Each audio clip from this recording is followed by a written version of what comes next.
오늘 이 본문 말씀을 중심으로 범사에 감사하라라는 제목으로 함께 은혜를 나눠보려고 합니다. 제가 예전에 군대에서 군목으로 근무할 때 저랑 참 깊은 교제를 나눴던 간부 청년이 한 명 있었습니다. 운동도 같이 하고 밥도 같이 먹고 또 교회도 열심히 섬겨주었던 그런 청년이었는데, 어느 날 그 청년이 새로운 곳으로 발령을 받아서 떠나게 되었습니다.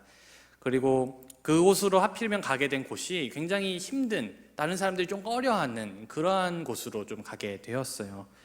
시간이 흘러서 그 청년이 떠날 때가 다가왔고, 떠나기 전에 마지막으로 함께 식사를 했습니다. 고기를 든든하게 먹이고 이제 집까지 데려다 주면서 마지막으로 위로를 했습니다. 힘들겠지만 그곳을 잘 하라고, 그렇게 지금처럼 하면 잘할 수 있을 거라고 위로를 했습니다.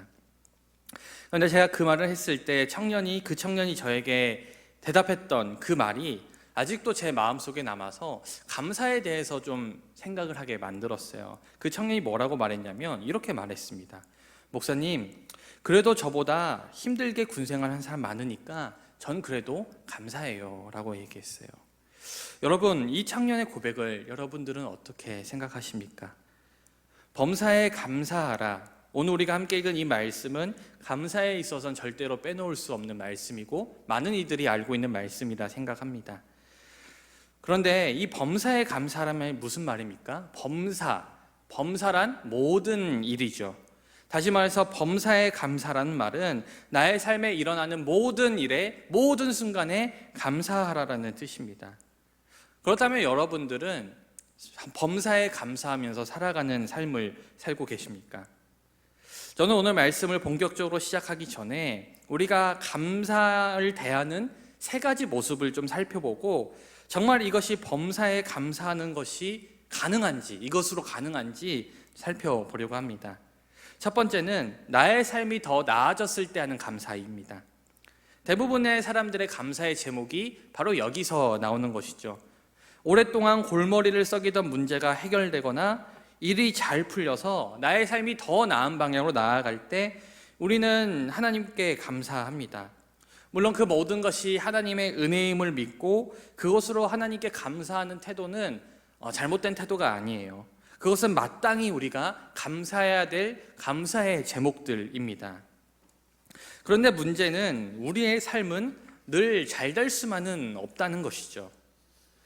그렇다면 만약 우리의 삶이 더 나은 방향으로 나아가지 못하고 더 안 좋은 방향으로 상승하지 못하고 하락한다면 도대체 우리는 어떻게 감사할 수 있을까요?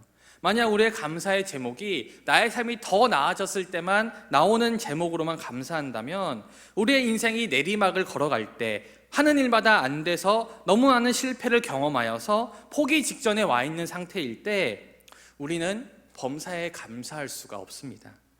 그러한 상황들은 우리에게 있어서 감사의 제목들이 아니기 때문이에요.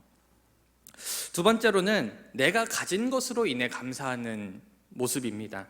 앞선 감사와는 다르게 이번에는 내 삶이 조금 안 되는 시기를 지날지라도 여전히 내가 가진 것이 있기 때문에 하나님께 감사하는 모습이죠. 돈은 잃었지만 건강은 남았기에, 일이 조금 안 풀리긴 하지만 여전히 사랑하는 사람들이 있기에, 명예는 실추되었지만 경제적인 상황은 괜찮기에 거기서 감사의 제목을 찾고 하나님께 감사하는 모습입니다. 어느 한쪽이 안 되면 다른 괜찮은 부분을 찾아서 그곳으로 감사의 제목을 삼는 것이죠. 그런데 만약 여러분들이 모든 것을 다 잃어버린다면 어떻게 하겠습니까? 그럴 일은 없다고요? 성경에 보면 욥기가 있습니다. 욥기에 등장하는 주인공 욥은요, 모든 것을 잃어버렸어요. 그의 많던 재산도, 그의 가족도, 건강도, 모든 것을 다 잃어버렸습니다. 전 재산이 한순간에 날아갔고 사랑하던 자녀들이 다 죽고 아내는 욥을 욕하면서 떠나갔어요. 게다가 욥은 온몸에 종기가 돋아서 기왓장으로 몸을 벅벅 긁으면서 그렇게 살아야만 했습니다. 그의 많던 재산, 가족, 건강 아무것도 남은 게 없었습니다. 그런데 욥은 모든 것을 잃어버렸을 때 오히려 하나님을 찬양한다라고 고백하고 있는 것을 우리가 욥기를 통해서 보게 됩니다. 만약 우리의 감사가, 우리가 범사에 감사할 수 있는 이유가 여전히 나에게 무언가 남아있기 때문이라면 만약에 욥과 같은 상황 속에서 우리는 도대체 무엇으로 감사할 수 있겠습니까? 우리는 아마 욥처럼 감사의 고백을 할 수 없을 거예요. 세 번째로, 남들과 비교해서 감사하는 태도입니다. 앞서 두 가지의 감사의 제목들, 즉 나의 삶이 나아졌을 때 혹은 내가 무언가 여전히 가지고 있기 때문에 하나님께 감사하는 것은 어쩌면 근본적인 감사의 제목은 아니라 할지라도 그것은 충분히 하나님께 감사할 수 있는 감사의 제목들이라 저는 생각을 합니다. 아니, 모든 것을 하나님께서 주셨다고 믿는다면 그것은 마땅히 하나님께 감사해야 될 감사의 제목이죠. 사실 이러한 제목들은 세상 사람들도 감사하는 제목들입니다. 그러나 남들과 비교하는 감사만큼은요, 그리스도인이라면 절대로 해서는 안 되는 감사의 제목이라 저는 생각합니다. 물론 도저히 감사할 수 없는 상황 속에서 어떻게든 감사하기 위해서 생각해낸 방법이라는 것도 알고 있습니다. 그럼에도 불구하고 내가 힘들어도 내가 남들보다 그래도 더 많이 가졌고 내가 그래도 남들보다 더 나은 상황이라는 것은 그건 그리스도인들에게 감사해야 될 제목이 아니에요. 참된 그리스도인이라면 나보다 안 되는 사람들, 나보다 못 가진 사람들을 보면서 위안을 삼고 감사해야 되는 게 아니라 오히려 그것을 놓고 애통하고 슬퍼해야 합니다. 그러니 나의 삶이 전보다 나아졌기 때문에 하는 감사도, 내가 무언가 가졌기 때문에 하는 감사도, 그리고 남들과 비교하여서 하는 감사도 근본적으로 감사할 수 있는 방법이나 감사의 제목들이 아니라는 사실을 우리가 알 수가 있습니다. 그렇다면 여러분, 우리는 도대체 어떻게 범사에 감사할 수 있습니까? 저는 오늘 우리가 함께 읽은 이 본문 말씀 속에 그 비밀이 있다고 믿습니다. 오늘 말씀을 자세히 살펴보면 바울은 감사에 대해서만 이야기하고 있지 않아요. 세 가지를 묶음으로 얘기하고 있습니다. 항상 기뻐하라, 쉬지 말고 기도하라, 그리고 범사에 감사하라라고 말하고 있어요. 여러분, 기쁨은요, 감사의 아주 필수적인 요소입니다. 여러분 한번 생각을 해보십시오. 아무리 좋은 일이 있어도 기쁘지 않다면 감사할 수가 없어요. 아무리 작은 일을 한다라도 기쁘다면 그건 감사의 제목이 됩니다. 많은 것을 누리면서 감사가 없는 사람들을 자세히 살펴보면 삶에 기쁨이 없는 거 우리가 알 수 있습니다. 반면 작은 것에서 감사하는 사람의 삶을 살펴보면 늘 기쁨이 충만함을 알 수가 있어요. 그러니 오늘 우리가 깨닫는 것은 기쁨은 곧 감사와 연결된다는 겁니다. 그런데 오늘 바울이 편지를 띄우는 이 데살로니가 교회의 상황은요, 기뻐할 이유가 없는 상황이었어요. 그들은 핍박 속에 있었기 때문입니다.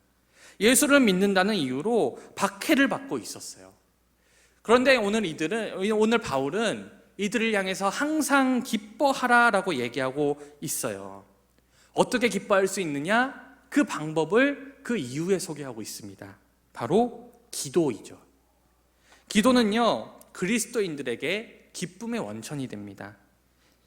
기도가 그리스도인들의 기쁨의 원천이 되는 이유는 기도하며 하나님께서 나의 문제를 들어주시고 해결해 주시기 때문이 아니에요. 물론 하나님께서는 우리의 기도를 늘 귀 기울이시고 언제나 응답하시는 분이시긴 하지만 사실 우리가 살다 보면 그 응답이 늘 우리가 원하는 방향의 응답이 아니라는 것을 우리가 깨닫게 됩니다. 그럼에도 불구하고 기도가 우리의 기쁨이 되는 이유는 기도는 소원을 비는 도구가 아니라 소원을 이루는 도구가 아니라 하나님과의 소통이고 하나님과 관계를 쌓는 길이기 때문입니다. 여러분, 진정한 기쁨은요, 관계 속에서 꽃핍니다. 그리고 여기서 말하는 관계는 여러 사람들과 두루두루 잘 지내느냐가 아니에요. 나를 사랑해주는 사람, 그리고 내가 사랑하는 사람, 그 사람과의 깊은 연합, 깊은 관계입니다. 사실 저는 내향적인 사람이었어요. 그래서 원래 혼자 뭔가 하는 게 큰 기쁨이었습니다. 결혼하기 전까지만 해도 혼자 맛있는 음식 먹고 혼자 재밌는 영화 보고 혼자서 쉬는 시간이 저에게 있어서 가장 큰 기쁨이라고 생각했습니다.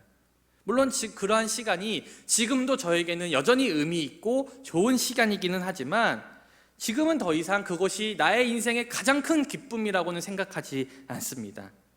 왜냐하면 진정한 기쁨을 제가 알았기 때문이에요.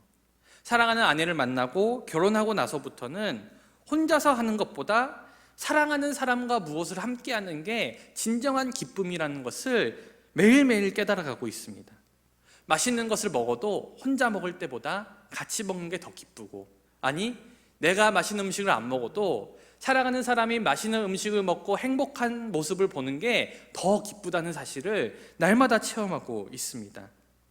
게다가 이 관계 속에서 꼽히는 기쁨은 어떤 역경도 기쁨으로 이겨내게 합니다. 사랑하는 사람이 옆에 있었기 때문에 저는 강원도 산골짜기에서 그 힘든 군 생활도, 그리고 저녁 이후에 미래가 정해지지 않는 불안감도 기쁨으로 이겨낼 수 있었습니다. 사랑하는 여러분, 정말로 사랑하는 사람, 정말로 좋은 사람을 만나게 된다면 비로소 기쁨은 관계적인 용어라는 사실을 깨닫게 됩니다. 세상 속에서 인간관계에 지쳐서 혼자가 편하다고 생각하는 사람도 있을지 모르겠어요. 그런데 정말로 나를 사랑해주는 사람을 만난다면 더 이상 그것이 기쁨이, 그 관계 속에서 꼽히는 기쁨이 참된 기쁨이라는 것을 깨닫게 됩니다. 그런데 만약 여러분들 주변에 아직 그러한 사람이 없다 하더라도 실망하지 않아도 됩니다. 이 세상에서 누구보다 여러분들을 사랑하시는 분, 여러분들을 너무나도 사랑하셔서 그 아들까지도 아끼지 않으셨던 분, 바로 하나님께서 우리와 함께 하시기 때문입니다. 그리고 그 하나님은 선하시고 무조건적으로 우리를 사랑하시는 분이기 때문에 하나님과의 교제는 이 세상의 어떤 사귐보다 더 깊고 더 기쁨이 넘치는 교제입니다. 그러니 우리가 말씀을 통해 하나님을 알아갈수록, 그리고 기도를 통해 하나님과 깊이 교제할수록 우리가 깨닫게 되는 사실이 한 가지가 있습니다. 그게 뭐냐면 바로 아들까지도 내어줄 만큼 하나님은 나를 사랑하는 분이시기 때문에 하나님이 인도하시는 나의 삶의 모든 순간은 선하신 하나님의 계획 아래에 있다라는 사실입니다. 그러니 우리가 범사에 감사할 수 있는 궁극적인 이유는 나를 향한 하나님의 사랑과 그 하나님의 선하심 때문이에요. 그리스도인들에게 있어서 이 세상에 나쁜 일은 없습니다. 왜냐하면 하나님께서는 끊임없이 사랑으로 우리를 돌보시고 계시기 때문이죠. 물론 겉으로 보기에는 우리에게 불리하고 우리에게 악한 것처럼 보이는 일들이 있다는 사실을 부인하지는 않겠습니다. 그러나 하나님은 결코 우리에게 악한 것을 주시지 않는다는 그 확실한 사실만 믿는다면 우리는 언제나 기뻐하고 감사할 수 있습니다. 세상 사람들이 고난이다, 슬픔이다 부르는 그 일까지도 선하신 하나님의 계획 아래 있고 섭리 안에 있는 줄 믿는다면 우리는 내가 가진 것을 헤아려 보지 않는다 할지라도, 그리고 남과 비교하지 않는다 할지라도 얼마든지 우리가 처한 현실 속에서 범사에 감사할 수가 있습니다. 이것은 하나님을 알지 못하는 세상 사람들은 절대로 알지 못하는 그리스도인들만의 특별한 기쁨이자 특별한 감사의 제목들입니다. 그러니 오직 그리스도인들만 범사에 감사할 수 있어요. 그래서 오늘 바울도 범사에 감사하는 것이 그리스도 예수 안에서 너희에게 향하신 하나님의 뜻이라고 말하고 있는 겁니다. 그리스도 안에 없는 사람들은 결코 누리지 못하는 하나님의 축복이기 때문이죠. 그러니 우리가 범사에 감사하기 위해서 필요한 것은 오직 하나입니다. 바로 하나님과 교제하면서 하나님을 알아가는 태도이죠. 사랑하는 여러분, 우리가 하나님이 어떤 분이심을 알게 된다면 우리는 범사에 감사하지 않을 수가 없습니다. 그러니 범사에 감사하는 것은 여러분들의 노력으로 되는 일이 아니에요. 감사할 거리가 없는데 마치 마른 오징어에서 물 한 방울 짜내듯이 짜내고 짜내서 감사해야 범사에 감사하는 것이 아닙니다. 하나님을 알아가고 하나님과 교제할 때, 그리고 선하신 하나님을 삶에서 체험할 때 자연스럽게 범사에 감사하는 태도가 생겨나는 것입니다. 그러니 우리 삶에서 쉬지 말고 기도함으로 늘 하나님을 알아가길 힘쓰고, 그로 인해 항상 기뻐하시고 범사에 감사하는 우리 사랑하는 청년들 다 되시기를 주님의 이름으로 간절히 축원드립니다.